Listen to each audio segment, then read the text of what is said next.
I would like to welcome everyone to the first official Creepaway Camp team building event.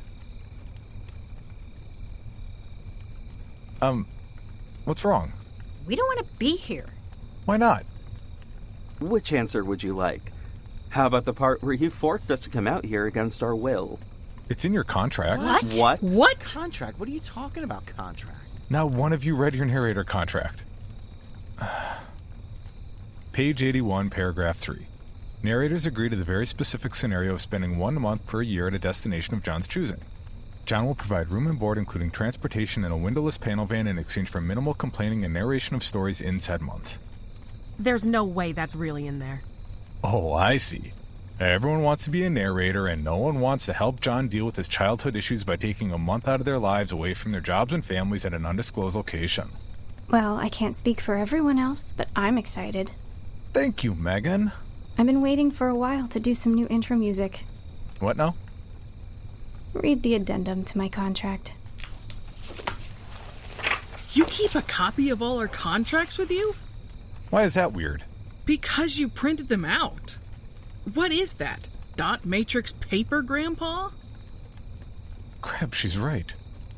In the event of John taking one or more narrators hostage, it actually says hostage, underlined and bold. In an ill-conceived attempt to make himself feel better, Megan McDuffie is allowed to provide new intro music to fit the mood. Aw, but I like our intro music. I do too, but if we're going to do this whole "are you afraid of the..." This is a wholly original idea and in no way infringing upon existing properties beyond what could be considered parody under copyright law. Whatever, I'm not saying replace the music, just for this month. It's not like you have a choice in the matter. John, it's the least you can do for all of this. Oh, we haven't even begun to explore the least I can do during all of this. Can we just get this going? Fine. When should I start playing the music? No.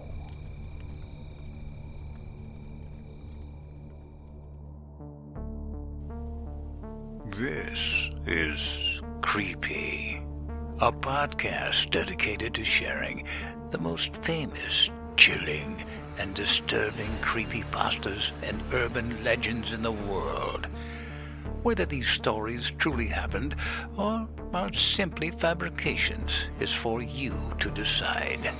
These stories may contain graphic depictions of violence and explicit language. Listener discretion is advised.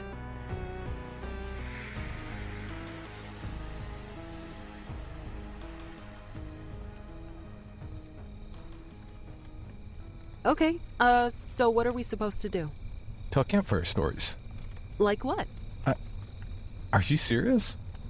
We do a horror podcast. That. Do that. Fine. I'll start. Creepy Presents. Wait, we have to do that when we tell campfire stories too? Read your contract. Boy, some of you are going to feel real surprised when you see the wedding vows clause. Anyway, Creepy Presents The Burned Church. Hey, is that Ryan over there? No, it's just a peacock. As I was saying, The Burned Church.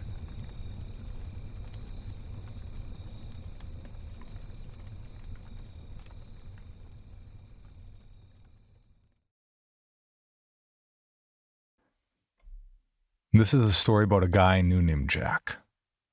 Now, Jack and I weren't exactly close, but we had a lot of mutual friends growing up, and we hung around in the same circles for most of our high school years. When those friend groups inevitably started drifting apart as we all went off to college, Jack wasn't one of the guys I stayed in touch with. Wasn't anything personal or something like that. Wasn't even intentional. They were just guys I knew better and hung out with more. Nevertheless, when we happened to run into each other a few years ago, I was still pretty happy to see him. He looked like he'd been doing pretty good for himself. He got in a cushy job and was making some good money. He wasn't married yet, but that didn't really seem to bother him. He seemed like he was doing all right on his own. I invited him out to grab a drink and catch up, and he took me up on it. We hit a bar not too far from where I lived, drank a few beers, and talked about our lives. It was honestly good to just sit and shoot the shit for a while. Jack was a little different than I remembered. A little less boisterous, a little more suave. But I'm sure I wasn't the kid he remembered either. The night went well for the most part. Admittedly, I was a little annoyed by the fact that Jack kept hitting on the bartender. But he was a single guy, and as far as I could tell, she was into it. So I kept my mouth shut and let it slide. After a couple hours and a few too many beers, I told Jack I was going to call it a night. We said our goodbyes, told each other to keep in touch, and I headed out to call a cab. The last time I saw Jack, he was sitting at the bar, sipping a beer and flirting with the bartender. Now, about a couple of months later, I ran into another old friend of mine, a guy named Brad. Me, Brad, and Jack had hung out every now and then back in the day, so naturally I asked him if he wanted to grab a drink, and obviously he said yes. We headed down to a bar he knew, got a couple of beers, and started catching up. We hadn't been talking for that long when I mentioned that I'd run into Jack lately, and asked him if he'd stayed in touch. Well, Brad got this sort of funny look on his face. He was looking at me as if I just told him that I'd seen a fish climb out of the water and walk.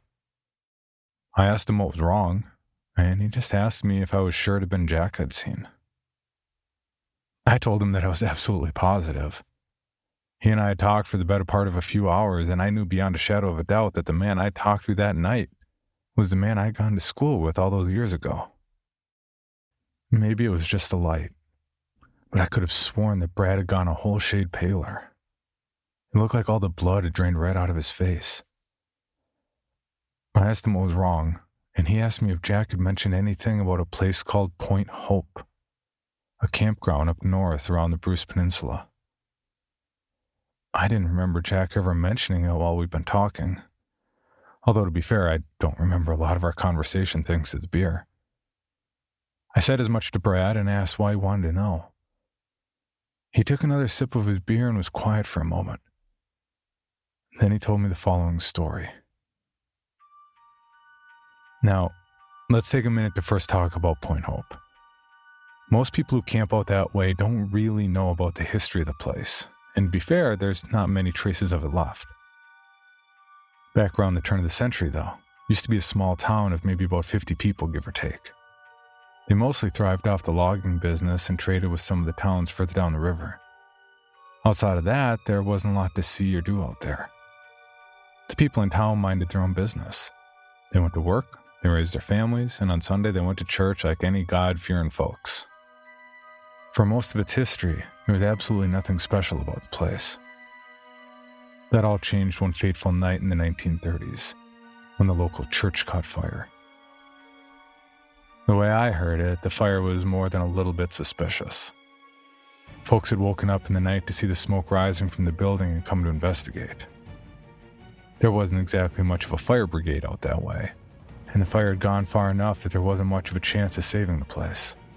But a few locals with more balls than brains had still tried to put it out. But when they tried, the pastor himself stepped in to stop them, holding his hands up and demanding that they stay back and let the church burn. So that's exactly what they did. Now, nobody knows exactly why the church caught fire that night. Obviously, a lot of people think that the pastor himself torched the place, but nobody knows why. There's a lot of rumors floating around about it. See, some folks in town said they saw a strange man going into the chapel earlier that day, carrying a large box of some kind with him. The box could have been anything, but people have pretty vivid imaginations. Some say that it was just supplies, others say it was something to start the fire. But a few people out there will tell you that it contains something else entirely. If you believe such people, they'll say that the man who came to the church had managed to trap something inside that box. Something so evil that he decided he needed to bring it to holy ground in order to properly destroy it. According to that legend, he begged the pastor to help him, and being a man of the cloth, he'd done just that. They'd taken the box down into the basement of the church to do the deed. But things hadn't gone as planned. Whatever unholy thing was in that box was a being of such unfathomable evil that God himself could not tolerate its presence in his house.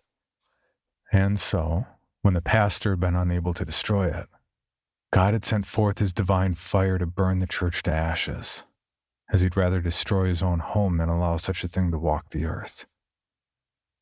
Whatever you believe, the burning of the church spelled the end of Point Hope. They never rebuilt it, and in time the townsfolk started to drift away, packing up their lives and leaving their homes behind until Point Hope was nothing but an abandoned ruin. And for a few decades, that's the way it stayed. Now, eventually, someone else had purchased the land. Since it was relatively untouched besides some of the old houses, they decided it would make for a good campground. They refurbished some of the sturdier houses to serve as administration buildings or cottages, cleared up some of the nice camping areas, and opened for business. But while they tore down most of the buildings they couldn't save, they left the charred ruins of the old church alone, and nobody's entirely sure why. Maybe since the old church was still relatively intact despite having been mostly gutted by the fire, they thought they could refurbish it too, and had simply never gotten around to it. Maybe the process of demolishing it would have been more trouble than it was worth. Maybe it was something else entirely. Whatever the reason, they ended up just letting the woods reclaim it. Over the next several years, the old church was swallowed up by the forest and more or less forgotten. Most of the campsites were nowhere near it. None of the local trails passed by it. It was just an abandoned ruin sitting in the middle of the forest, and most of the people who camped at Point Hope didn't even realize that it was there. But those few who did would whisper about it amongst themselves. At some point, the old legend about the thing that the pastor had taken to the basement resurfaced, and people began wondering if maybe whatever he'd supposedly brought down there was still there after all these years. A few people had tried to go and take a look for themselves, but just about all of them hadn't gotten far before they'd run out screaming. Nobody ever actually made it down into the basement to see if anything was there, so the stories and the rumors persisted. This is where Brad and Jack come back in.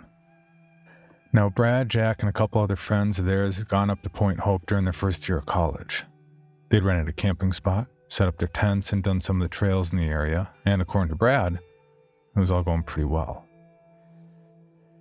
One night, they'd been having some beers by the campfire when a couple other guys who'd been camping in the area came to join them. Naturally, they said yes and invited them to sit down around the fire. They talked, had some drinks, and eventually the topic of conversation shifted to local legends. One of the guys who'd come to join them got into the history of Point Hope, and he told them about the old burned-out church in the woods nearby. Now, the boys called bullshit on the whole thing. They didn't actually believe this story was real, let alone that the church was actually still in the campground. But these guys swore up and down they were telling the truth. So Brad, probably motivated in no small part by the booze, pulled out $100 from his wallet and told them that he'd give them that money right then and there if they could show him to the supposed burned-out old church. The two guys didn't need to think it over very long before they took the deal. They left one of their buddies by the fire to keep an eye on it, while Brad, Jack, and the two new guys took some flashlights, got up, and walked across the campground, past the offices and towards the edge of the woods. There, they found a small path beaten through the trees. The two guys led them down it, through the thick underbrush and towards the ruins of the church. And after a few minutes, they found it. Waiting in the woods, its blackened stone walls reclaimed by vines and undergrowth, just as promised. The guys let him take a look at it, just to assure him that they weren't liars, and Brad was begrudgingly good to his word and paid the guys what he owed. With their little drunken bet settled, the two guys started asking to head back. But Brad and Jack weren't ready to leave just yet. They both had a little bit too much to drink and were feeling brave.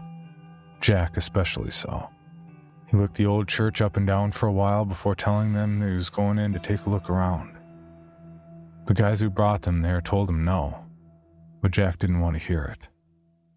He had his mind good and set on it and asked Brad if he was going to go in too. The way Brad tells it, he seriously considered it, before deciding that he was good just staying outside. He tried to talk Jack into heading back with him, and even suggested that they come back in the morning when there was more light out and it might be a little less dangerous. But Jack wouldn't hear it. Nope. He was ready to go right then and there. So that's exactly what he did. Brad watched him take one of the flashlights and go right up to the front door of the old church. He watched him step through the empty archway where the doors used to be, and then he didn't see anything. The darkness just swallowed him up completely. No sign of light, no sounds, nothing. Brad and the other two guys waited for him to come out. They waited and waited and waited. But he never did. There was only silence in the air around them. After about 10 minutes, they started calling out to Jack, but they got no reply. Not too long after, they started talking about going in after him, but nobody actually had the guts to do it. After about 20 minutes, they decided to send someone for help. One of the new guys went off to fetch the park rangers while Brad and the other guy waited by the church, calling out to Jack and hoping to God they'd hear a reply. By the time the park rangers showed up, it had been almost 2 hours since Jack had gone into the ruins of the church. They sent just about 6 or 7 people in after him, and after searching for the better part of another hour, they eventually found him down in the basement, screaming so loudly that by rights, they should have easily heard him outside. But Brad and everyone else present swore up and down that they didn't hear so much as a whisper from that old church. Not a single sound. Obviously, Jack was taken to the hospital and spent a few days recovering before Brad managed to get him to talk about what he'd seen in that old church. At first, Jack refused to speak at all, let alone say anything about the church. But when Brad finally got the story out of him, this is what he had to say. Shortly after Jack had gone into that old church, his flashlight had died, so he'd had to scavenge one of the old candles he found for light instead. From the front door, he'd made his way into the chapel, which was mostly still intact. He'd seen a door at the far end of the chapel, near the altar, that he figured would eventually lead to the basement, so he headed in that direction. But as he'd neared the end of the chapel, he'd heard a man speak to him. Jack had looked over, thinking that it was one of the guys who'd led him there. But instead he saw an old man waiting by the altar for him, dressed in the black attire of a pastor. The pastor stood at the altar, gripping him with white knuckles and screaming at him, turn back, for the sake of your life, turn back." His voice had been panicked, as if he were watching some horrible thing about to happen. Jack had tried to speak to the pastor, but he kept yelling, begging him to leave and not go any further. Turn back, for the sake of your soul, turn back." The pastor paced around the altar like a wild animal, watching Jack intently and fidgeting with his hands. But despite the panic in his movements, he never made any effort to take so much as a step closer to him. Jack hadn't responded, and after a moment's thought, reluctantly made his way closer to the door when the pastor screamed out one last time, "Turn back, for the sake of God, turn back!" Again, Jack didn't respond. He just backed away, stumbling through the door, leading out of the chapel. As he did, the pastor's frantic pleas stopped, and when he looked back, he saw that the man was gone and the altar was completely abandoned. Shaken, Jack had almost heeded the man's advice and turned back, but his drunken bravado and curiosity had gotten the better of him. He needed to see what was ahead of him, and so he kept going. The doorway off the altar led into a hallway that eventually led into what looked like it had once been the pastor's home. Most of it was charred and dilapidated beyond repair, but Jack had noticed an old stove, the ruins of a bed, and the remains of some wooden furniture. He'd explored the house for a bit before hearing another voice, and this time it was one he recognized. He looked up to see Brad standing in the pastor's old house with him, near what used to be the bedroom. He said that Brad had laughed at the state of the house and the church before telling him that they were wasting their time and that they should really just leave. He said that he'd even seen Brad go and walk towards the door that led back to the chapel, beckoning him to follow all the way. But Jack didn't follow. He hadn't heard Brad come in, and as far as he knew, he was still outside the chapel waiting for him. Whoever this was, they couldn't be Brad. Jack tried to talk to him and ask him who he really was, but the other guy hadn't really replied. He'd just keep repeating over and over again that the church was a dump, it was unsafe, they needed to go.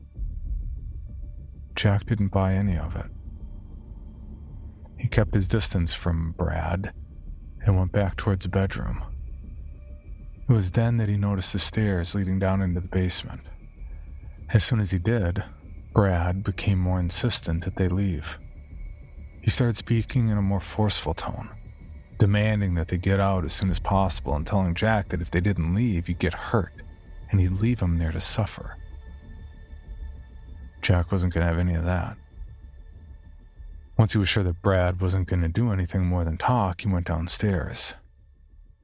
As he did, he heard Brad go silent. When he looked back, he was gone, just like the pastor before him had been.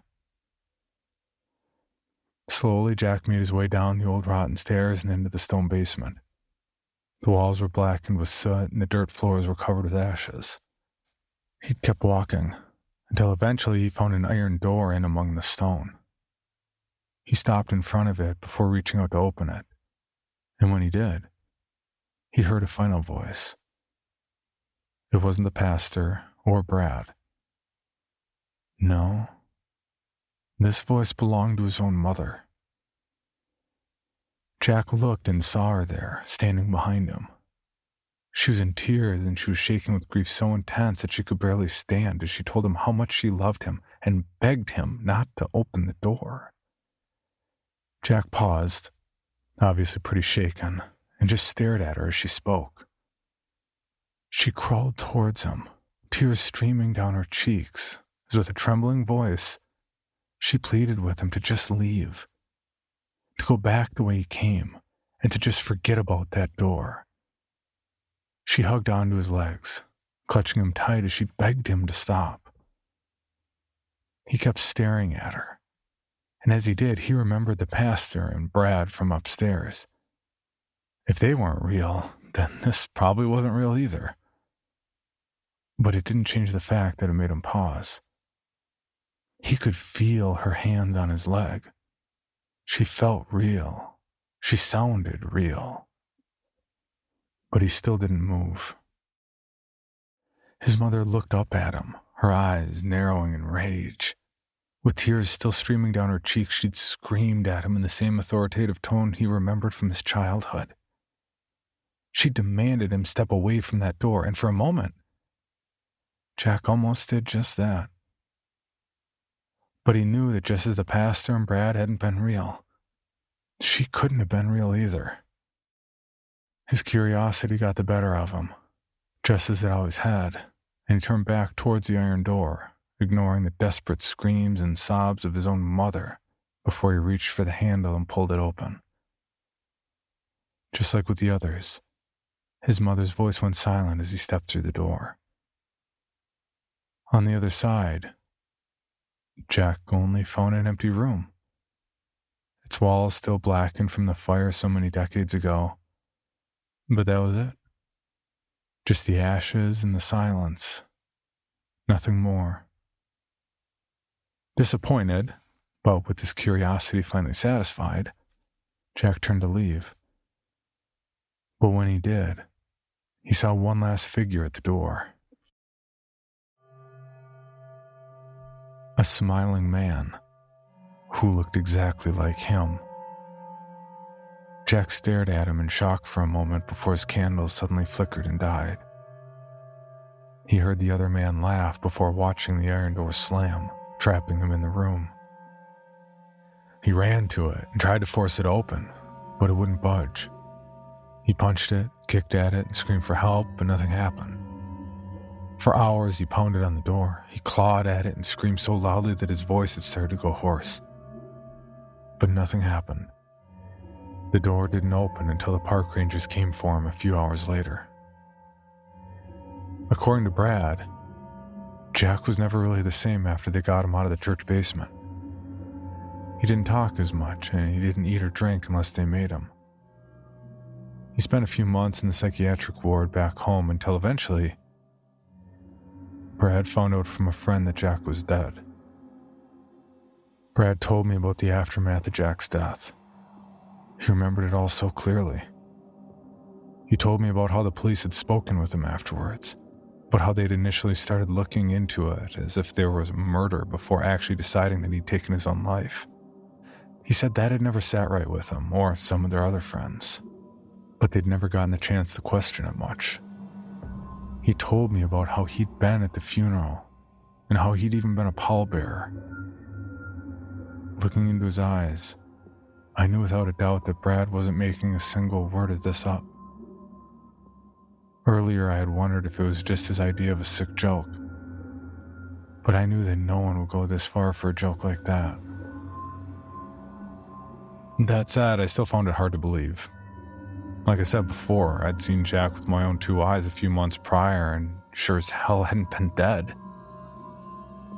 When I said as much to Brad, he just shook his head, unsure what to tell me. After Brad and I parted ways that night, I started looking for Jack again, although I never found anything on him aside from an obituary from a few years ago. There was no trace of the man I'd met a few months back. No evidence that it even existed. Well, save for one thing. I heard that a few months back they found a girl buried in a shallow grave out behind a motel, not too far from where I live. I only saw her picture in the newspaper, but I still would have recognized her anywhere. She was one of the bartenders at the bar I used to hit up every now and again. I hadn't seen her in a while. In fact, the last time I'd seen her was the night I'd met up with Jack. She'd been the one he'd spent the night flirting with. They managed to get some footage of the guy they thought might have done it from the motel security camera, and they posted it in the newspaper too.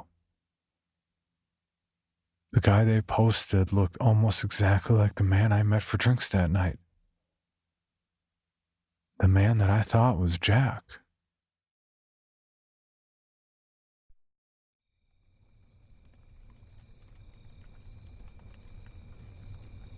Okay. Who's next? Jimmy? You've been sort of quiet. Pass. Why? I'm just not in the mood. Why? Just because I left a note to your wife and kids saying I have your husband written in blood? You what? I mean, why'd you write it in blood? Couldn't find a pen. Did you at least sign it? Ran out of blood, passed out, woke up here. Ugh. This is even worse than my last camping trip. Ooh, that sounds like a segue to me. Where'd it happen? It was my Huntsville camping trip.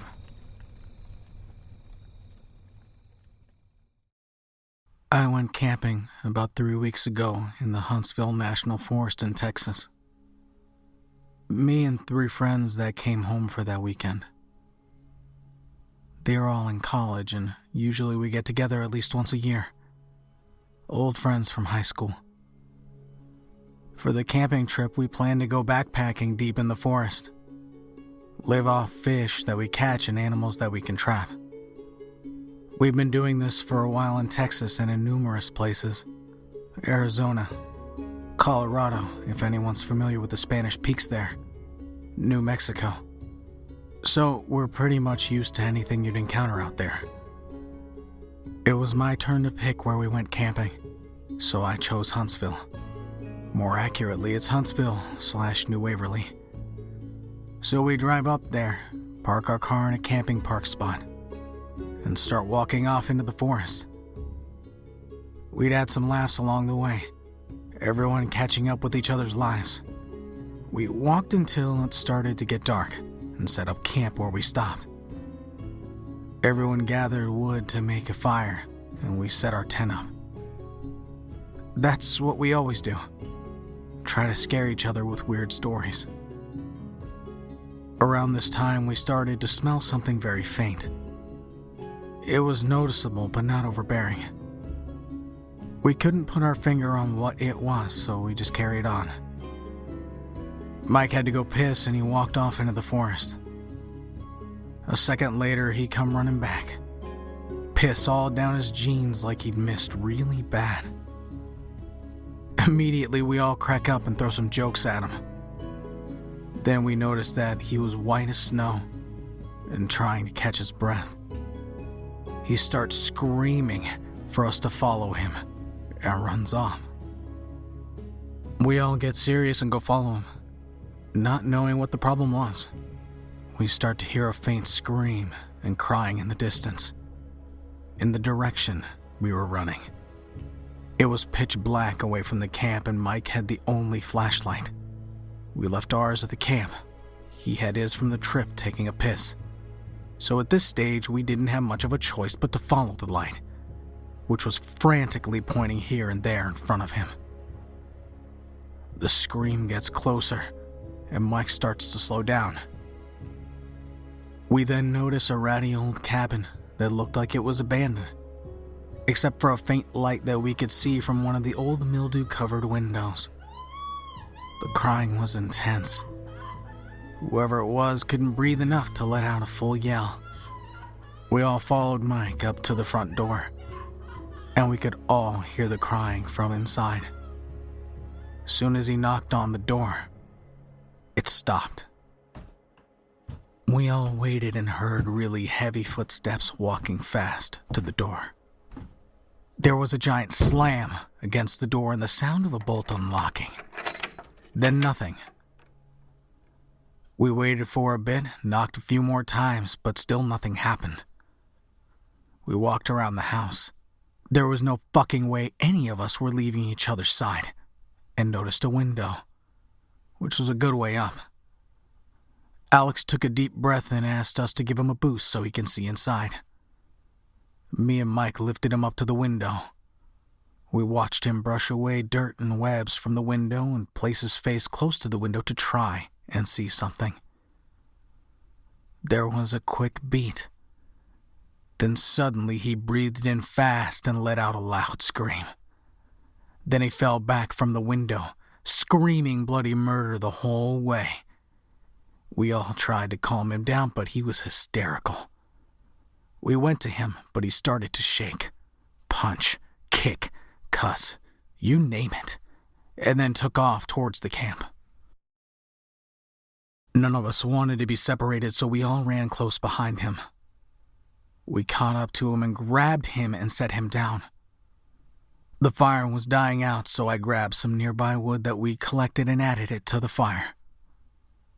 My hands were shaking, and I had to do something. I went back to Alex, and we all tried to calm him down. He wouldn't. He kept screaming, and was breathing so hard that he eventually fainted. All of us are terrified now. But we all kept the fire high until sunrise. Periodically, Alex kept waking up, screaming just like before. By sunrise, he was up and looked catatonic, just mumbling to himself and whimpering. Me and Mike decided to go look at the cabin now that it was daylight. We searched where we thought it was, except there was nothing there. Nothing at all. The indistinct smell from last night had now grown into a very strong smell of something dead, something stale. We headed back to the camping site. When we got there, we had found Alex had chewed into the sides of his face and swallowed so much blood that he was throwing up. John was at his back, and he looked like he was about to die from exhaustion. I guess we all looked that way. I just didn't notice until I saw his face. Alex said quietly that we need to leave. Now. We all started to pack up the tent. It started to rain really heavily. It was about noon, and the sky started to grow really dark. Alex started to go into a panic. He went and grabbed a large stick and yelled at us to leave it and leave now. or he'd knock us out and drag us out of there himself. Mike started to yell at him. They started to fight. We broke it up and finished packing, and then started to make our way back. After a little while, we arrived at a creek, the one we had crossed the previous day, only it was flooded over, and the water was moving too fast for us to cross it. Alex started to scream again, yelling at Mike for taking his time packing up the tent when we could have gotten out of here. This went on for a while until we finally convinced Alex to calm down and tell us what had happened. He said as soon as he put his face to the glass, a face on the other side did the same thing and started to smile really big. It had dark eyes and a dark mouth which was much bigger than Alex's, and the smile got as large as it could. A giant shadow behind it swung something down and sliced its face off. The face was stuck to the window, and he said it started to laugh quietly as it slid down. Mike, still pissed off, and though he wouldn't admit it, beginning to get freaked out, started to argue with him again. We eventually started to follow the creek for a way across. We then started to see toys floating in the creek. Really old toys. Old Barbie dolls and baby dolls. This wasn't like any old trash floating in the creek, though. This was a lot of Barbies. A lot of baby dolls. One washed towards the side and Mike picked it up.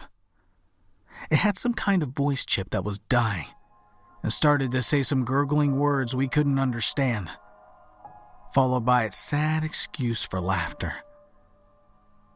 Then it sounded like it was whispering.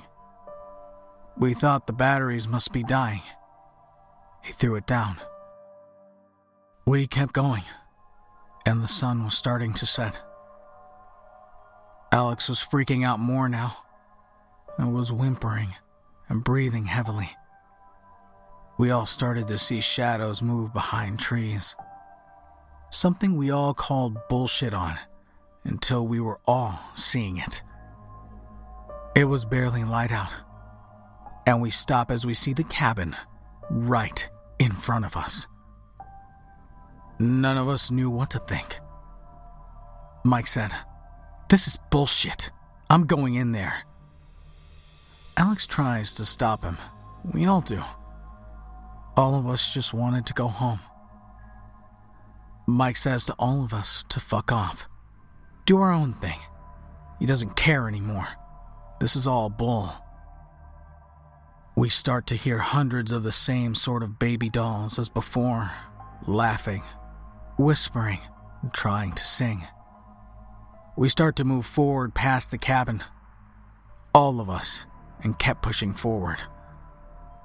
We smelled something dead in the air, something stale, same something as before. We started to hear something crying and something screaming. We kept on going.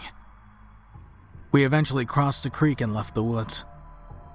We get back to our vehicle and got in. It's pitch black, and we drive. We're about to get on the 45 to Houston, but the road is under construction and can't be accessed.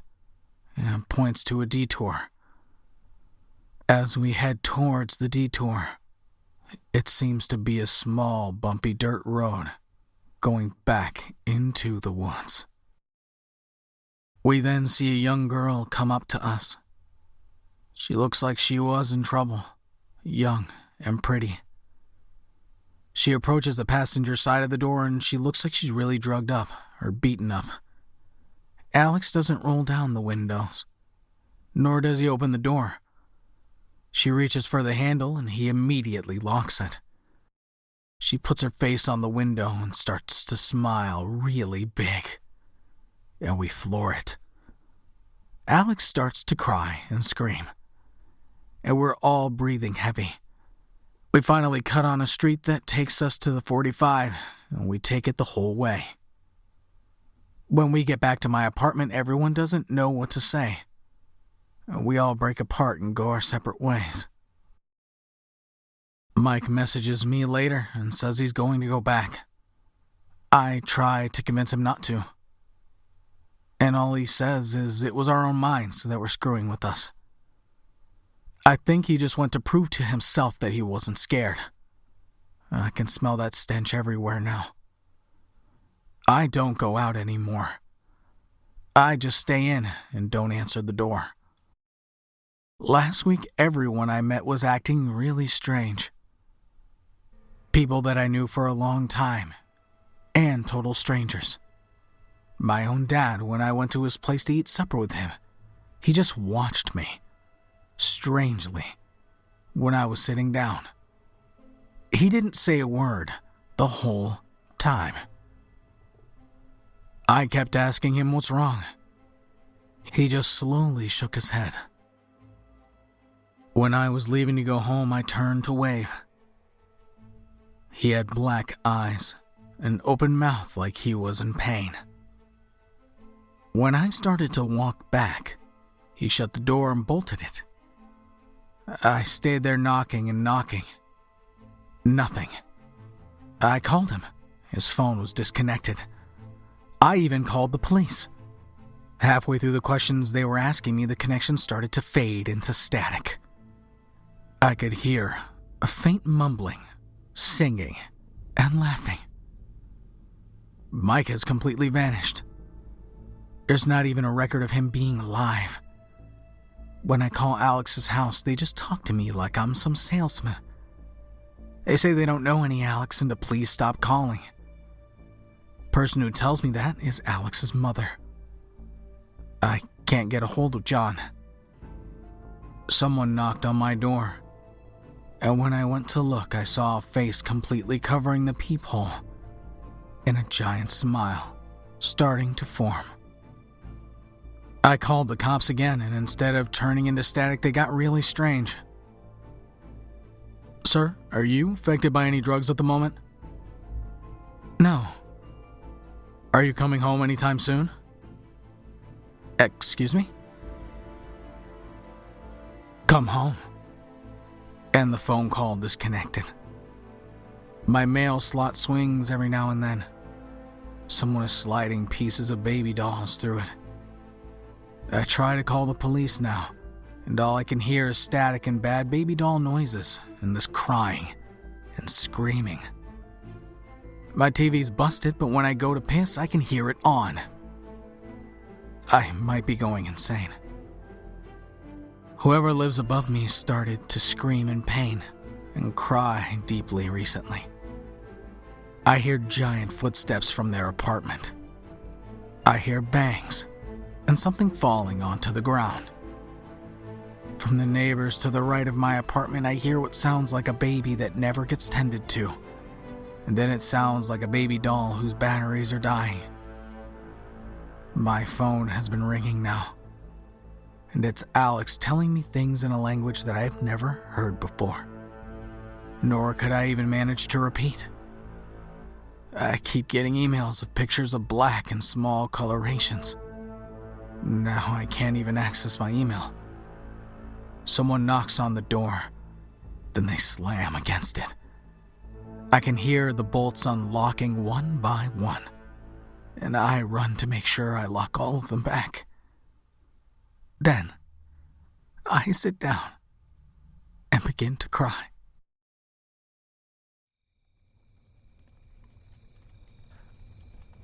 See? Was that so much to ask for?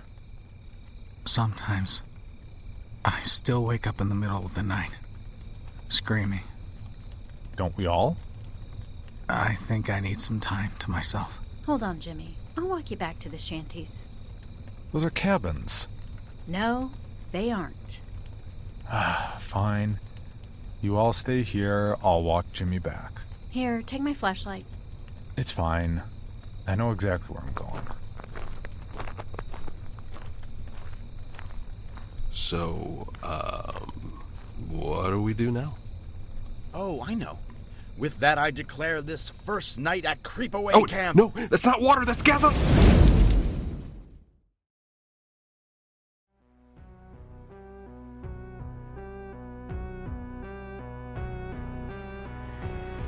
For more information on this podcast, including how to submit your own story for consideration, please visit creepypod.com. You can also follow us at Creepypod on social media and YouTube. All stories told on this podcast are done so through Creative Commons share-alike licensing or with written consent from the authors. No portion of this podcast may be rebroadcast or otherwise distributed without the express written consent of the Creepy Podcast production team and the story's author.